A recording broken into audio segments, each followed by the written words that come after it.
What is going on, everybody? Welcome back to the Residual Earners podcast. I'm happy to have my dad again, Presley Swaggerty, here with us. We are excited to bring you a new episode on mindset, skill, and game plan. And let's get this thing rocking. Happy to have you, Presley. It's good to be here, Jordan. I look forward to this every time we do it. And we've got some great info today. We're going to add value to people's lives. That is our goal every week, to add value. Like we've said before, the podcast drops every Friday.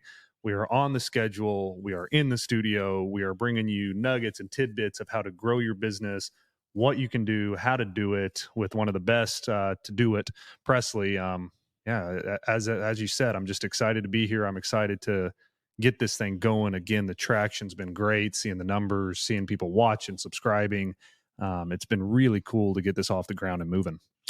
Absolutely. Absolutely. You know, and I'm going to throw this out there, guys. I want you to understand that I'm going to talk about my books because I think they could help you, but I want you to understand that I donate anything I make off the books to charity. So this is not a, hey, Presley's trying to line his pockets kind of deal. I want you to understand that I've got two books out there.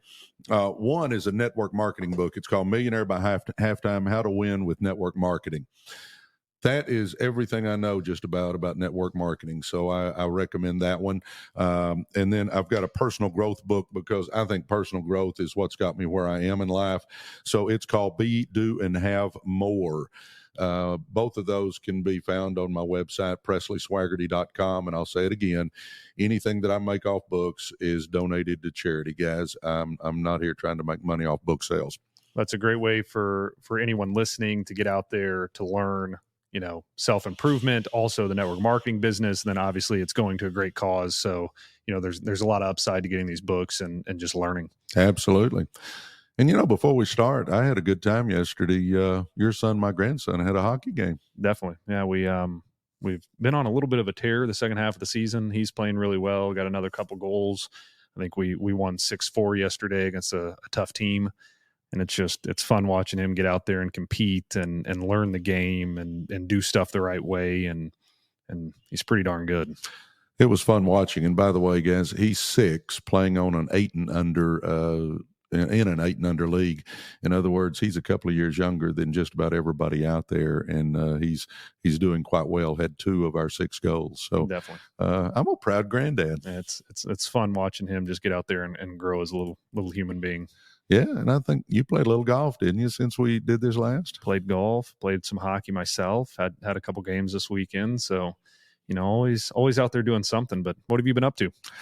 I'd been a little under the weather our last podcast, and I've just been recuperating, just kind of enjoying being around the house. I did that Northeast trip where I went up to Harrisburg, and then we were at Princeton, New Jersey, and then back to Philadelphia, and then I came home. So I've just kind of been recovering from that trip. Had a great trip, by the way. Lots of good stuff going Definitely. on. Do you have anything in the area here in Dallas? We'll be in Dallas. We do a meeting every Tuesday night at the Marriott by Courtyard there at George Bush and Central Expressway. It's right there, and we're there at 7:00. If anybody wants to come out and visit, we'd love to talk to you, visit with you, get to know you a little bit. But again, Tuesday nights, 7:00 p.m., and it's at the Marriott Courtyard at George Bush and 75. Definitely. No, that's good stuff to get people kind of connected, and you can introduce yourself to Presley and kind of get to know us from the Residual Earners podcast here. And we're always looking to meet new people and introduce ourselves. Amen. Some of my most fun in life is just being out meeting people. I enjoy getting to know people, and I really enjoy helping people. And it's so much more than money. I've been blessed to make quite a bit of money, but I tell people in this profession, you're going to grow as a person, you're going to help people, and you're going to make a lot of friends. And it's true. That's really the truth. It's a rewarding business in many different aspects. Amen. And that's something you don't get everywhere else. But being able to get out, meet new people. I know both of us, some of our best friends are in the business, and it's really cool to not only get to meet new people, but to work with some of your best friends. And it's, it doesn't feel like a job. Not at all. No, I've been blessed. I spent 16 years as a high school basketball coach. I never felt like I went to work when I was coaching. I mean, I loved it. It was my passion. And then since I've got into the network marketing profession, I love being on Zooms. I love going to meetings. I love making the calls because I love people. So I have been blessed in that regard, and that I have never felt like I was going to work. Definitely. Well, let's get into the meat and potatoes here. Give your thoughts on the topic today and where we're heading. Kind of give people the outlook of what they're about to hear.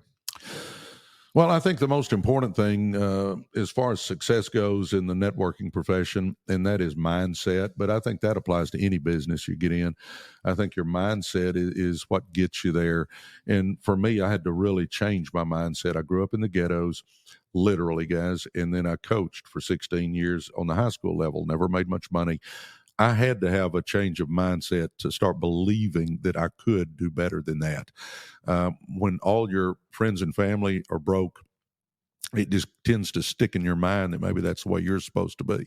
But the neat thing about life, and especially here in the U.S., is that we can't go back and make a new beginning, but we can start now and make a new ending. And that's what I'm going to really focus on today is mindset. And I've got 4 points under mindset, guys, and we've got mindset, we got skills, and we got game plan.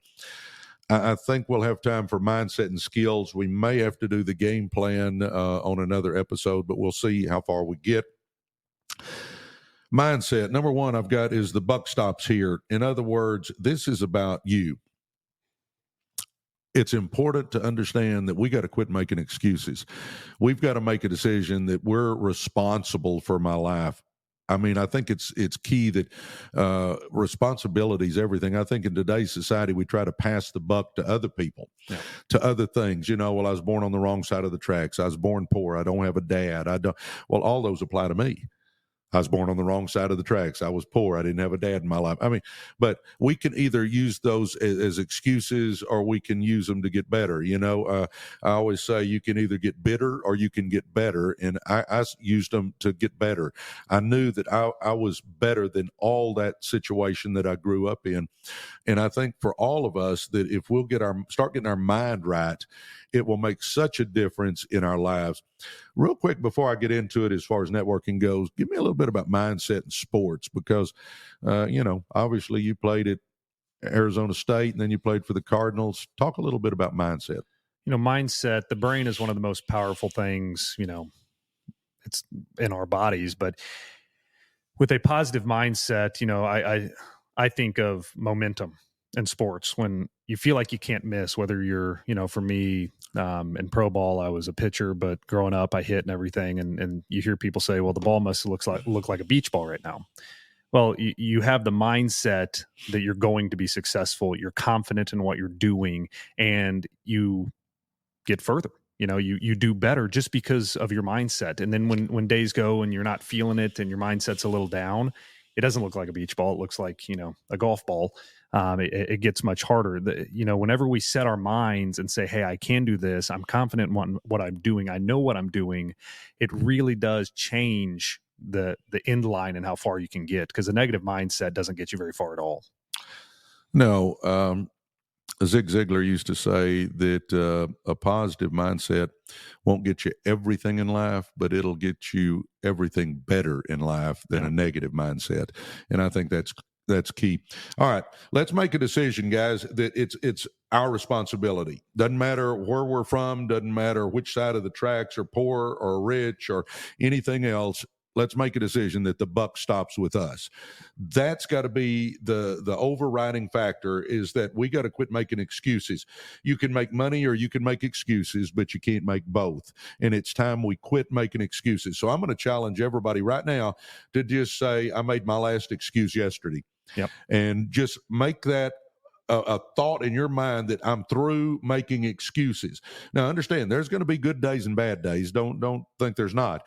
But we've always got to just keep attacking. We've just got to keep moving forward. Inch by inch, it's a cinch, and that is so true. The other thing, number 2 on my list for mindset, is we've got to get rid of that employee mentality. I worked in the school district for 16 years, and boy, I live for Friday. Boy, Wednesday's hump day. Let me get out of here where I don't have to think about work. The difference between an entrepreneur and an employee is employees are trying to get out of work. They're trying to get it off their mind. They're trying to just get away from it. With an entrepreneur, you're always trying to think of better ways to do things. I mean, again, I have not gone to a meeting or anything else where I felt like I was going to work. I'm excited to get there. I'm there to help people. I have a purpose. I think if you're an entrepreneur, you have a purpose and you're trying to create something that helps people. And it is so different than an employee mindset. And we've got to get out of that employee mindset. Definitely. It's people that once they leave the office, don't bug me, don't call me. That's not how we want to be. In networking, it's your business. You can grow it as much or as little as you want to. Don't think like an employee. And I know this is a bit off subject, but could you please tell the chicken fried steak, the Friday lunch story, sifting through the coin tray when you realize, I think it's a powerful story, because I think that was whenever you said, hey, I got to make a change. And this is what led you to ultimately getting into this business. Well, this was the day that changed my life, and I remember it vividly. I'm the head basketball coach at Lakeview High School. I had lunch duty is what they called it. In other words, I would make sure all the kids were doing what they're supposed to do during lunch. So Coach Swaggerty's on lunch duty. I was standing in the commons area. It was a big open area between the gym and the auditorium, and just watching over the kids, and the bell dings. And it's time for me to have my lunch. So you could eat in our cafeteria there at Lakeview for about $2. Yeah, I said that, $2. Probably more now because that's been a while back. But you could eat there for about $2. So it is Wednesday, and Wednesday was a special day in my life. It was chicken fried steak day, mashed potatoes, gravy, and they even had buttermilk pie for dessert. I couldn't wait for Wednesday. So the bell rings. I pull my wallet out, and I'm looking in my wallet, guys. I'm a head coach at a big 5A high school, won a few district championships. I've got a bachelor's degree, a master's degree, and I don't have $2 in my wallet. Well, it is chicken fried steak day. I'm not going to miss that day. So I think, what can I do? And I remembered I had some change in the truck. So I ran out to the parking lot to my truck, and it was an 84 Mazda B2000. It was beat the heck up, had high miles. And for the young folks watching the podcast, you won't even know what I'm doing, but I actually had to stick the key in the door and unlock it. And I lay across the street, and I pull the ashtray out, and I'm digging change out of my ashtray. I had a little bit of pride. I wasn't getting pennies. It had to be silver. So I'm getting nickels, dimes, and quarters. And I scratch out till I think I've got $2. And I push the ashtray in. I close the door. I lock it. And I'm standing outside the car at Lakeview Centennial High School in the parking lot looking at some dirty change in my hand so I could go eat a lunch. I wish that would have been the only time in my life I'd ever done that, but it hadn't. I dug change out several times. But for whatever reason, folks, this time something hit me like a ton of bricks that I don't want to spend the rest of my life digging dirty change out of an ashtray to eat a flipping $2 lunch. I didn't know what I was going to do at that point in time. I'm standing in the middle of a parking lot. I didn't have some business in my mind. I wasn't at an opportunity meeting. I'm standing in a parking lot, but I knew at that moment that something was going to change in my life. And in my mind, at that point in time, I started looking for what it was going to be. Now, at that point in time, not knowing it was going to be networking at all, had no idea it would be that. But I still remember that $2 of dirty change. By the way, I went in and had my chicken fried steak that day and enjoyed it. But I made a decision right then and there that I wasn't going to do that again. Yeah, I remember the Mazda B2000. I rode a lot of miles in the Mazda B2000 stick shift. Yeah, single seat, 5-speed. You didn't even have a place to put a bag. You had to throw it in the bed. It was pretty ugly. But I think that goes to show just changing the mindset, and that is, maybe one of your lowest points, and then that just turned the mind to say, hey, I'm going a different direction than where I've been, and then it's amazing, where you've gone from there. Well, I firmly believe that it takes a decision on our part if we want to change our lives. Yeah. You've got to make a decision. I don't think you can play with a big life change and get it done. I think you got to say, I'm doing this. Come heck or high water, I'm making it happen. And when you make that decision, I really believe that when you make a full-fledged decision, you jump in the deep end, that great and mighty forces come to your aid, which Definitely. Obviously is the good Lord. But I believe you have to make that decision. I really believe you have to jump all in to make that happen. And if you will, you'll surprise yourself with what you can accomplish. Definitely. Two things real quick. I think that flows into our next one, and we'll get there in a second. But, we just made that video before the podcast of you can't be halfway in. You've got to be all the way in. And that's jumping into the deep end, and that's doing it. And which leads us into our next point, which is passion and focus. You got to be passionate and you got to be focused. And if you jump in the deep end and say, I'm doing this, and you set your mind to it, you've got the passion, you got the focus, and it's amazing what you'll be able to accomplish. Yeah. Can you make a little money, maybe even mediocre money, without passion and focus? Yeah, probably. I mean, you can make a little bit for sure. Might even make a kind of a mid-size amount.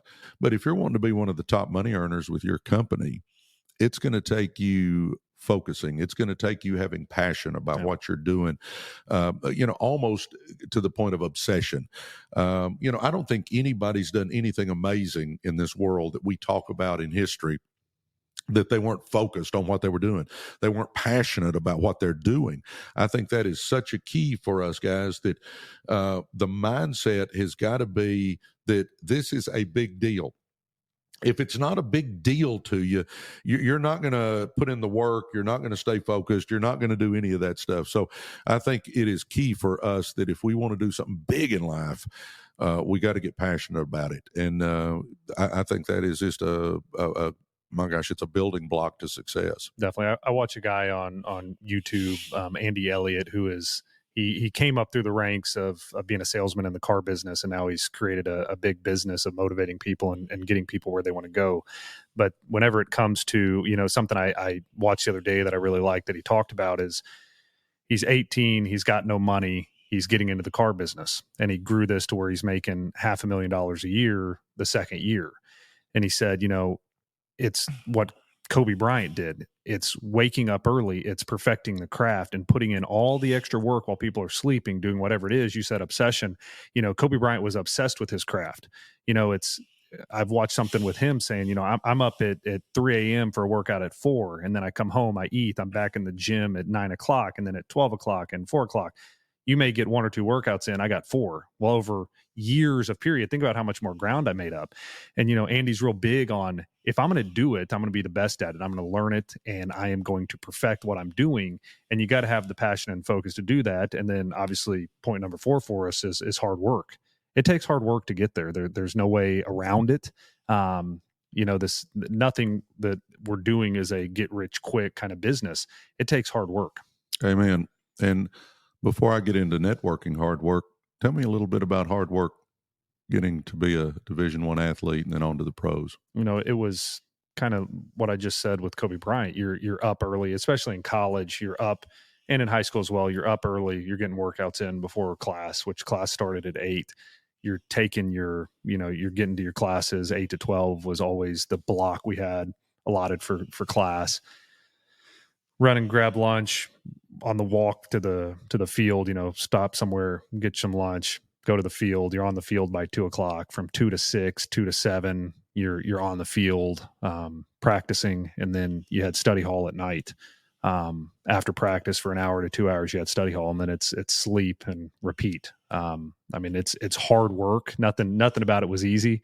Luckily you're with, 30 of your best buddies doing it every day. So it was so much fun and the best years of my life. But it's hard work. There's no way around it. No. And how many times did I come in and we'd grab a bucket of balls and head to the batting cage? When I was growing up, that's every day, which is, it's kind of ironic now, when you're doing it with Grayson, and it's a little bit different being hockey, but we spend so many hours a week at the rink. As a kid, I spent so many hours a week at the batting cage.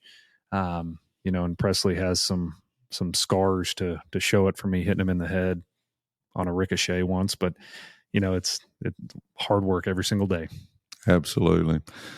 Yeah, I was soft tossing to Jordan, and the cage we were in wasn't the best cage. I mean, it was the worst cage. It was not a real good cage. They had steel posts up, and the net was not far enough on the inside. So to give a little bit of a picture of this batting cage, it's a tunnel.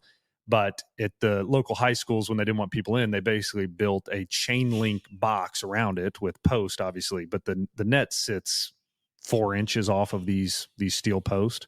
So I mean, it really was a what do you call it? A ping pong ping effect. pong, pinball, something. A pinball effect is what I'm going for of that cage. Yeah. Well, Jordan is hitting, and I mean, he hits one and it hit that post. Now I'm behind a screen, but it hits a post to the side, and I mean, it was perfect, and it put lace marks right across my forehead, right in the middle. And Jordan starts laughing, and at that moment, I was not a happy camper. I was telling him in no uncertain terms he better wipe that grin off his face because I was hurting. I mean, it literally knocked me off that bucket I was sitting on. Well, a few pitches before, I said, "Man, you better watch out. You're going to take one off the head." Yeah. I'm not just mean and laugh at him when he's hurt. Well, I think he was good enough that he did it on purpose. But anyway, nobody will know. I don't know how we got into that. But anyway, let's finish up mindset. Okay, one was the buck stops here. We've got to make a decision that we're going to make it happen in our lives. Number two, think like an entrepreneur, not an employee. You got to understand, guys, that you can't get out of work. You got to be thinking about it. It's your business. It's your future. It's your life. It's your chance to do something special with your life. You got to look at it like with number three, and that's with passion. You got to be passionate about it because you're going to figure out when you're talking to people, when you're inviting people, when you're showing a presentation to people, whatever it is, if you'll do it with passion, it's more about how you say it than what you say by far. So passion and focus is a big deal. And then the fourth one, hard work. If anybody ever comes to you and tells you that, get into network marketing, sign up, and the checks just start coming, they are lying. I'm telling you right now. It was some of the hardest work I did for a couple of years. But the beautiful part is if you'll get it built and you take care of everybody, that residual keeps coming and you can just build on it, and it's phenomenal. But you are going to have to put in some work. Now, Definitely. It's not a job. You're not checking in at 8 and getting off at 5 and all that, but you got to fit it in the nooks and crannies of a busy life. And that's where it really takes some effort on your part, is fitting those calls in, fitting those meetings in, fitting those Zooms in, fitting that stuff in. But if you'll do it, I really believe you'll be happy. So I mean, the business is so much easier now, or I guess connecting with people is so much easier now is what I mean to say than when you started, when it was, put your new prospect in the car and let's go meet with every single person at Starbucks. Now you have Zooms and other things you can do to get in front of people. But I mean, you were putting miles on it when you first got into the business. Well, back then Zoom wasn't even an option. So you had to meet people belly to belly, eyeball to eyeball, to get them to take a look. And it is definitely a little bit easier now. But I'll say this, there's still a place. You've got to get with people. Relationship is such a huge part of this business. So can we do a lot of it on Zoom? Yeah, sure. Absolutely. But I believe you've got to go to the people, get to know them, develop that relationship, have a meeting occasionally, and develop that camaraderie, that teamwork, because that is so key. Well, all right, let's move from mindset now to skills. I've got 7 skills here, and I think these are the 7 that just about anybody that's been in networking will tell you these are the 7. I'll read them off to you, and then we'll take them one by one and talk about them. Number 1 is prospecting. In other words, you've got to find the people to talk to. So we're going to talk about prospecting. And if you looked at our podcast our last podcast, we went over this one pretty heavy. So I'm not going to spend a lot of time on that one. Number 2 is inviting. When I first got in, I just assumed everybody would want to look. I didn't think everybody would want to do it, but I thought everybody would want to look. But you'll figure out real quick, you got to get good at inviting. That's a key skill in our business. You got to be able to present. And then number 4 is follow up. You've probably heard this if you've been around a while. The fortune is in the follow up. Then you got to learn to close. I mean, I don't twist arms and push people to get in, but you do have to ask if they want to join you or not. And then training or getting them going. I mean, that's a big deal. Your new people, you got to train them, get them going. And then number 7 is promoting events, because you build, I believe, network marketing from a big event to big event. You got to get your team to those big events. I think that's where everybody makes their decisions. But all right, let's go back up. We'll go take these one at a time, spend just a minute or two on each of them. We talked about this last time, but Jordo, hit just a little bit on what we went over on our last podcast.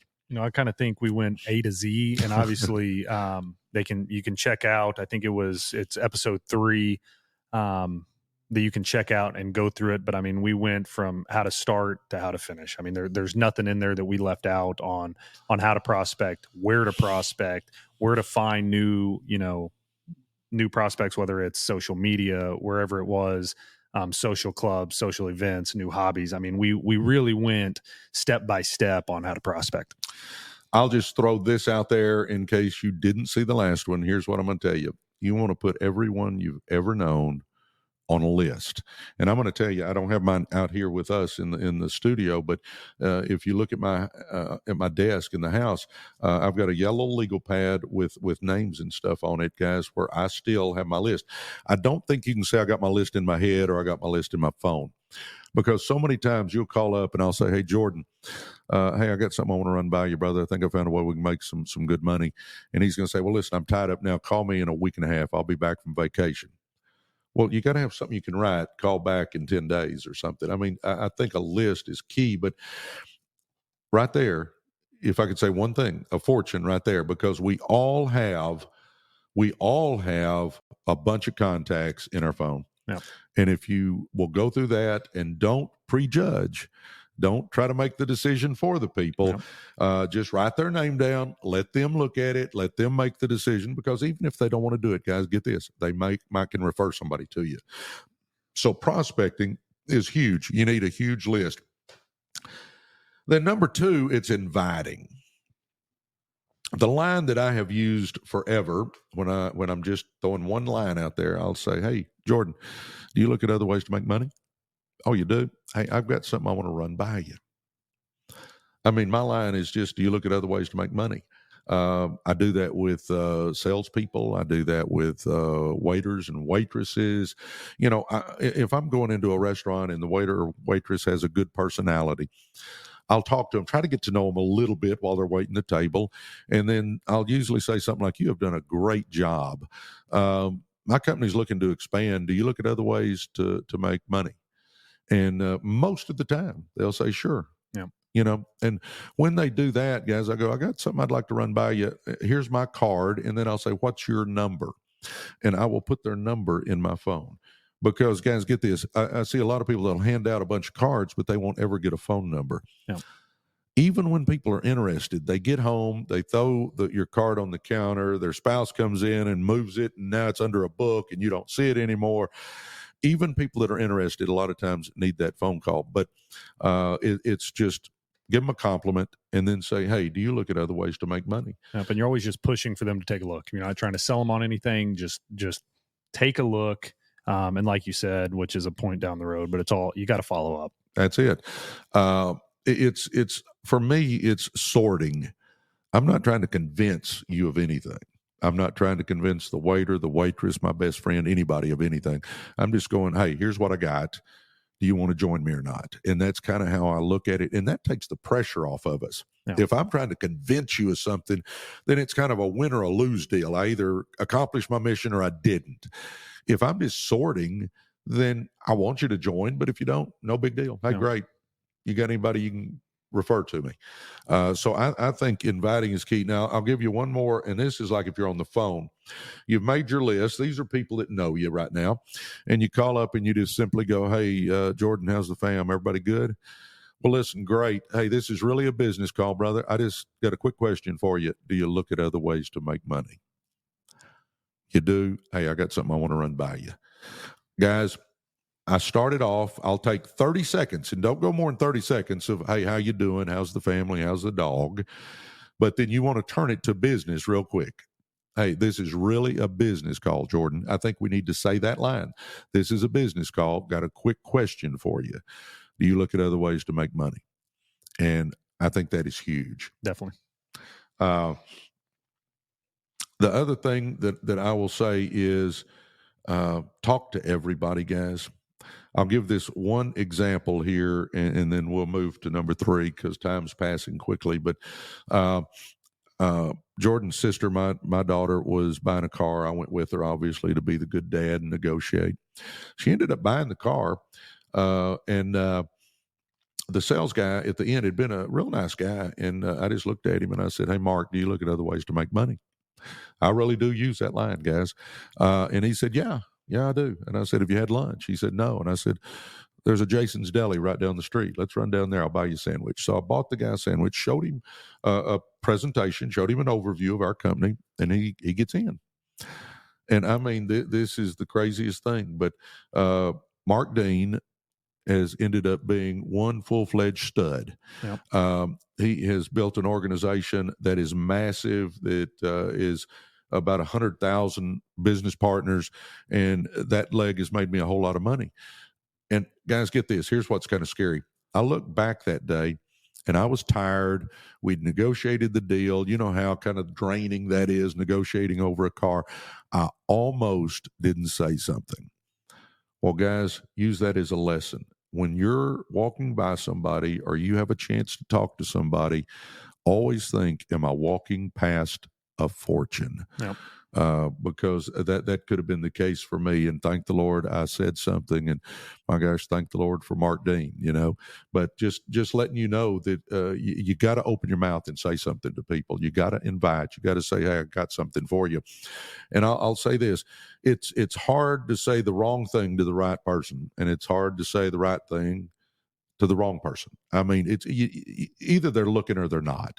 Yeah. Say something. I think that is a big key. 100%. And there's so many Mark and Flo stories that I wish we had time to get into, but that's well, for another day. Yeah, you keep watching. We'll get into some of those stories, and there's some good ones there, guys. And then presenting. Okay, presenting. Let's talk about. So you want to show about your company. You want to show your overview. So you've written down your list. You've started inviting people. Do you look at other ways to make money? You got some people that are looking now. How do I show them? Well, number one, I'm guessing that your company has some Zooms going on that you can plug into. I'm guessing probably your upline has some Zooms or something going on you can plug into, maybe a local meeting. But I'll say this, you need to get where you can show a presentation. With our company, what I did, our presentation is online. I printed it off, put it in a little notebook, and I'm old school. I'll just sit down with somebody and I'll flip through this notebook and just give them an overview. Understand, this is the first time they've looked at it. Yep. Don't go into details. I'm telling you, after you've seen a presentation 2 or 3 times, you can flip through one and just give them some highlights. But you can also do it on your computer. My gosh, that would be more your style. I mean, I'm old school, Jordan's new school, but, you can click through a presentation on the computer, download it and just click through it. There's always videos that the company puts out that you could just sit there and show them a video with one of the top leaders in your company showing a presentation. My gosh, you can invite people over to the house and do a home meeting. You can meet them at a coffee shop. You can, get with your upline, somebody that's more experienced in the business, and y'all meet at a Starbucks. There's so many ways to show people the presentation. But I'll say this, if you're only fishing when I'm baiting your hook, you're not fishing a whole lot. No. So you've got to get early on, obviously, let some upline leadership help you, or use the company material or something, but be working on getting where you can do it, because you're going to figure out this is not brain surgery. No.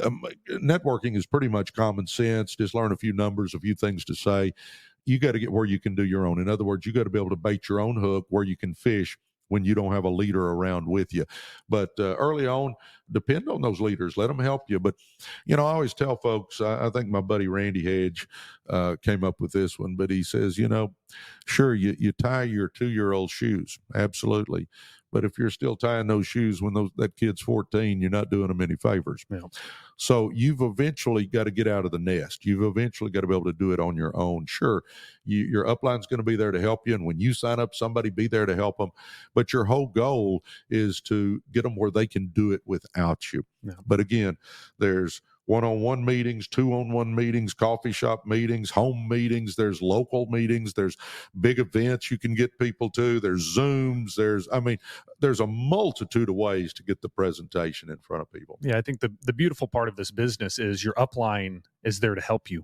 They benefit when you're doing well. So you're not annoying them. They want to be there to help you, because if you succeed, then they're going to succeed as well. And the other thing is, most business plans aren't too complicated. They don't change very often. So once, watch somebody who's one of the top guys in the company, how they present and how they do things, so you can learn, take some of the stuff they're doing, and then use it. because it's not changing. Once you figure out what your pitch is and how you're going to do it, it's going to be very consistent every single time. So it's very easy once you get it down to perfect it. And I would definitely perfect it, be the best at it, because that's how you're going to close people and get them to join the team. No, absolutely. My gosh, when I started, I didn't give good presentations, but you do it a while and kind of like, if you do something, what they say 10,000 times, Yeah. it just becomes second nature. Well, after you do it a while, you get where you can do it. Jordan's heard me do many presentations, and he could probably do them verbatim because I say the exact same thing every time. I mean, it's not like you're having to come up with a new script. Just come up with something, give a few words about yourself, how this has impacted your life, and then go into the presentation, just flip through the pages. You're looking at them, so you don't even have to have it memorized, but you can do it. Now, I'm going to transition to our next one, and it's the follow-up. And you heard me say a while ago, the fortune is in the follow-up, and that is a true statement. Very few people, some will, but not a lot, when you show them that initial presentation, say, I'm in, sign me up.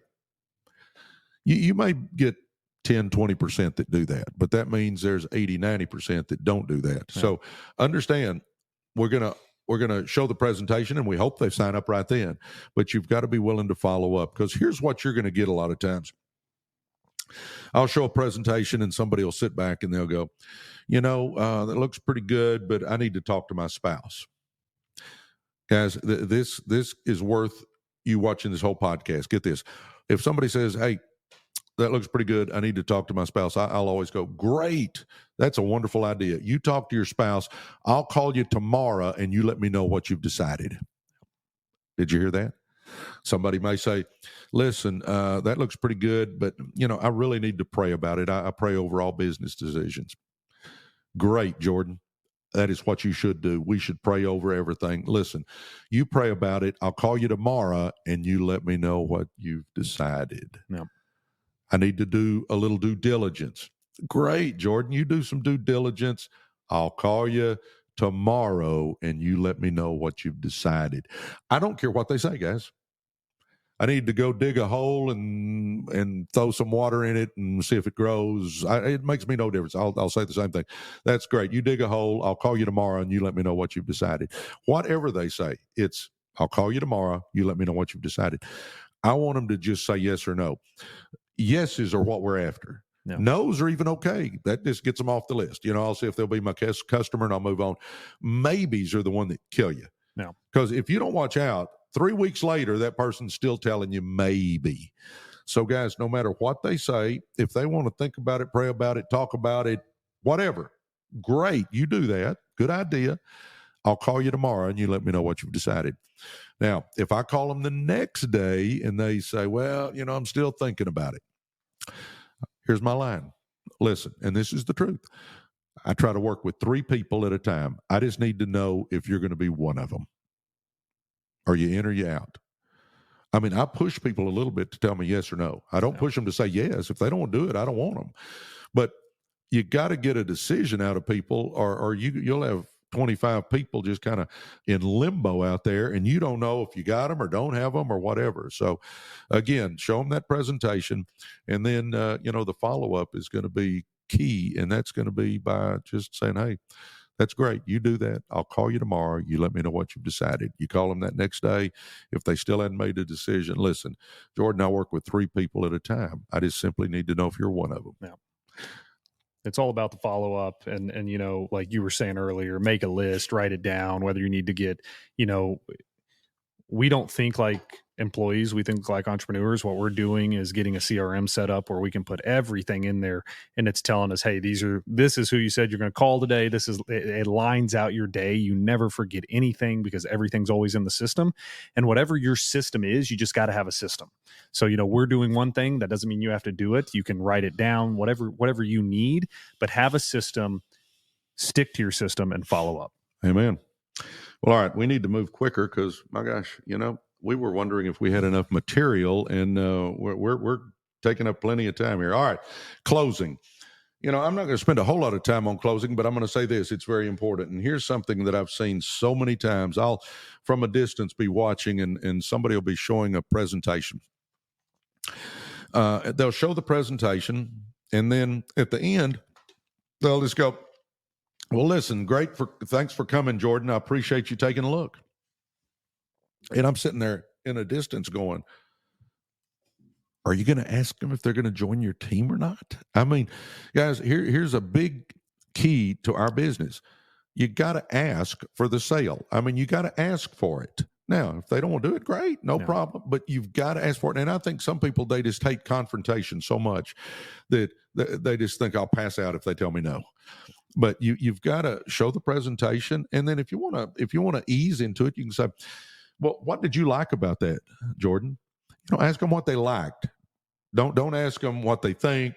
What did you like about our company?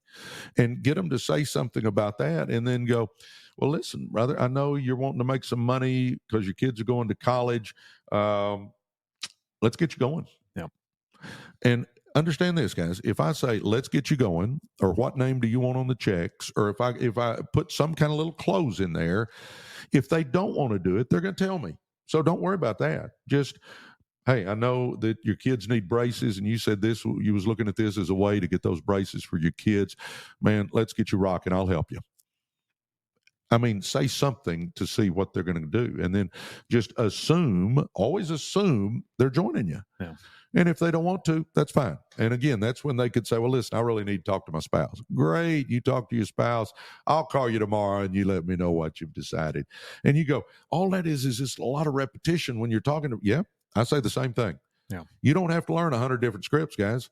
I mean, just do what we're talking about. You prospect, you invite, you present, you follow up, and then you close a little bit. And if they get in, then you go to our next point, and that is training. But to end up closing, guys, I don't care how you do it, whatever's comfortable to you. With me, I'll usually look at Jordan after I've shown a presentation and say, what do you like about our business? Well, great. Hey, I know you're wanting to make some money. Let's get you going. And just see what they say, guys. I mean, just see what they say. Next is getting them going. I think this is number 6. So we had prospecting 1, inviting 2, presenting 3, follow-up 4, closing 5. This is number 6. There's only one more. But training is a key. I think what we need to do is once we get somebody in the business, we need to spend 20, 30 minutes just giving them the nuts and bolts basics, not an in-depth training of how every aspect of the compensation plan works. I think we need to get them making a list. I think we need to teach them how to invite, and we just need to get them moving, because they'll learn everything else as they get going. But we've got to be there to help them. And again, this is like a 2-year-old. We got to help them tie their shoes. We got to let them know, hey, if you need me to, I'll jump on the phone with you. I mean, whatever it is, but we've got to get them making a list. We've got to get them inviting. And then at this point in time, they're new. I'm going to do it for them. Yeah. I'm going to do the presenting for them. All they got to do is make a list and me teach them to invite. And we start working that angle. I'll start presenting for them. If that prospect doesn't want to be a business partner with them, I'll see if I can get them as a customer so they start getting some customers. And it's just a simple training in the beginning. But let me throw this in there real quick, Jordan. You heard me talk about Mark Dean a while ago. When I signed Mark Dean up, that was a Friday. I said, what are you doing in the morning? Do you have some time? And he said, yeah. I said, meet me at Starbucks at Garland Road in George Bush. So I met Mark Dean there. I bought him a coffee, and I said, let's go get in the car. We got in the car, guys, and I looked at Mark Dean, and I said, okay, who can we go talk to? Now, Mark Dean has never networked. His eyes got as big as saucers, and he's going, what do you mean? And I said, you know how I showed you the presentation yesterday? He goes, yeah. I said, who can we go show it to? And I mean, he sat there for the longest, and finally goes, I got a sister. I said, call your sister, see if we can go show her. And then we went and showed her. She didn't get in. I said, we got back in the car. I said, who else do you know? I got another sister. I said, call your other sister. We showed her. She didn't get in. I said, who else? He goes, my partner in the car business is Mark Flores. I said, call Mark Flores. We went and showed Flo. Flo got in. I said, Flo, you got a couple of hours? He said, yeah. I said, okay, let's go get in the car. Dino, you get in the back. Flo, you get in the front. Flo, who can we go show this to? Guys, you've got to take an active role when you get a new person in helping them do this. You've got to be responsible for their success for the first couple of weeks. Yeah. It is that simple, because they don't know what the frick they're doing. it would be like sticking a newborn in the kitchen and saying, whip you up a meal. Yeah. I mean, they can't do it. So I think getting them off to that quick start, showing them how to do the business as well as telling them is so key, Jordan. Definitely. And whatever company you're with, they have trainings. They do these things weekly because they want to educate whoever's getting into the business on exactly what they need to know. So it's great to jump on the trainings, educate yourself, perfect what you're doing, know everything about it. It takes some effort and hard work to learn it. But at the same time, like he was saying, your upline, whoever's getting you into the business, should be helping you present starting out and learn what they're doing, see what works for them. And then make, as you keep doing this, you're going to learn what you need to do, learn what you say, and then you're going to be able to go out on your own and have a perfected pitch to get people to join the team. And I'll throw this out there. Let's say you're the person that gets you involved just signed up 2 days ago. Guys, they may not know what they're doing either, but I promise you, there's somebody above them, maybe right above them or 2 or 3 above them, but there's somebody up there. And in our profession, what makes this so exciting is that everybody in that organization benefits if you're successful. Yeah. So understand, don't hesitate to figure out who's above your sponsor and get them to help you. Ask them for a little help because they're sitting around wanting to help somebody, guys. I promise you. Yeah. And I've watched you do presentations for, how many levels down, you're so eager to help people. Even, you've done plenty for people that aren't even on your team, just trying to help them out. I'll throw that in there. I have never asked somebody if they're on my team or not, because I believe that if I can help somebody at a meeting or whatever, I should, because what goes around comes around, guys. Just help people. I think that's phenomenal. And by the way, this morning I did a Zoom for a lady that's on my 47th level. 47th level. Awesome. Lupita was doing a meeting and she texted to see if I could get on. So I did. That's but awesome. 47 levels down. All right. Our last one, promoting events, Jordan. Promoting events is huge. In network marketing, you build from big event to big event. I can tell you, the first big event I went to was at the Anatole Hotel here in Dallas. We were in the ballroom. There's about 3,500 people in there. To this day, I can get you within about 5 feet of where I was sitting. Yeah. Because it was that impactful to me. I'm watching all those people walking across the stage, making money, getting promoted, doing all this stuff. And I remember sitting there thinking, I don't want to be out here. I want to be up there. I want to be one of those getting recognized. And I can't emphasize enough the importance of you and your team getting to the big event, because it shows them such a big picture of what they've got their hands on, that they'll start realizing, hey, this isn't just my neighbor and me sitting at a kitchen table. My gosh, there's thousands of people here, and there's hundreds of thousands across the country. And I mean, it just paints the picture that they understand how big it is. And I believe all leaders are born at a big event. I believe that's where a leader really steps up and says, I want to be a leader. I want to be up on that stage. They can see it. They can feel the momentum. There's so much excitement at the big events that when if you get your team there, everybody feels it. And then it really just springboards your team moving forward. I call it the 10X factor.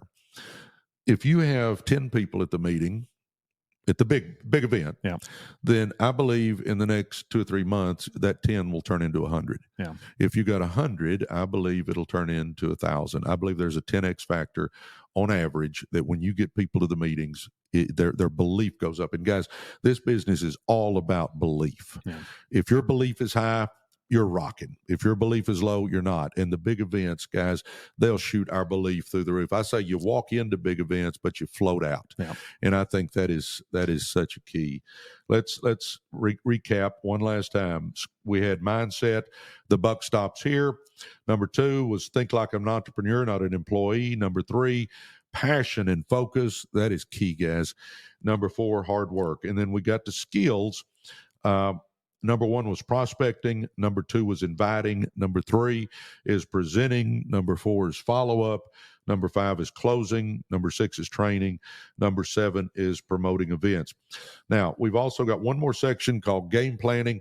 We don't have time for that today, guys. We have kind of gone over, but we'll come back and catch that one on another episode, because we really need to dive into that, and it's going to take us too long to do that right now. So maybe next time we'll do the game planning. Definitely. No, I think this was a very powerful message today. So many good points. It's bullet pointed, really giving people, hey, here are the steps on how you get this thing going. But I'm going to tell you what, I believe that network marketing is the best business there is, because the average person spends $55,000 on a business if they're starting a traditional business, and over half of them fail in the first year, which means they've lost $55,000.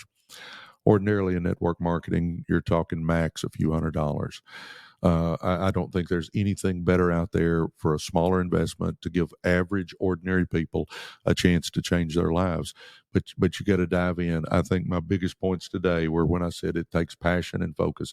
It's not so much what you say, but it's how you say it, guys. Yeah. And if you'll get passion, good things are going to happen. Definitely. Well, we thank everybody for stopping by today. Don't forget to give us a like if you're watching on YouTube. Give us a follow, subscribe to us.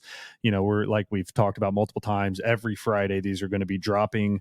It's such a wealth of knowledge that we're getting to present to everybody. So, show us some love, subscribe, follow, keep up with what we're doing. Well, God bless, guys. We love you. We look forward to seeing you next Friday. Yeah. Thank you.